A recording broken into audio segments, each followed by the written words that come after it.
Good evening সবাইকে। তো তোমাদেরকে কিছু বলতে এলাম।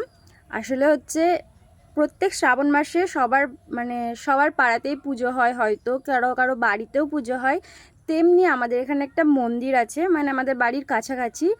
এখানে প্রত্যেকবারই পুজো হয়। তো গতবার তার আগের বার বড় করে পুজো হয়েছিল, গতবার কোনো কারণে সেটা হতে পারেনি।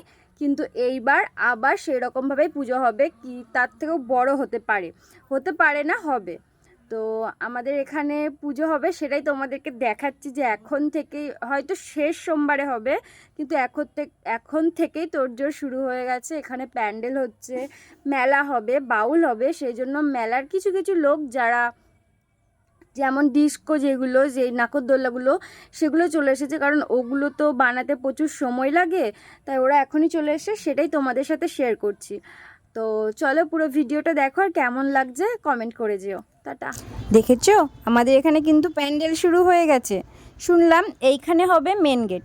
শুনলাম না, দেখতেও পাচ্ছি, কারণ বাঁশ দিয়ে তো মেন গেটের মতনই তৈরি করা হয়েছে। দেখো মাঠে কত বাঁশ পড়েছে। জানো তো, আমি এই ভিডিও ক্লিপটা নেওয়ার পর কিন্তু আরও অনেক বাঁশ এসেছে। এই পাশে দেখো প্যান্ডেল করা হচ্ছে বাবাকে রাখার জন্য। আর দেখতে পাচ্ছ আমাদের এখানে ভোলে বাবার কত বড় মূর্তি করা হয়েছে। এটা নাকি 21 ফুটের ভোলে বাবা। তো পুরো কমপ্লিট হয়ে যাওয়ার পরেও কিন্তু আমি তোমাদের সাথে শেয়ার করব। তোমরা আমাকে জানিও কেমন লাগছে।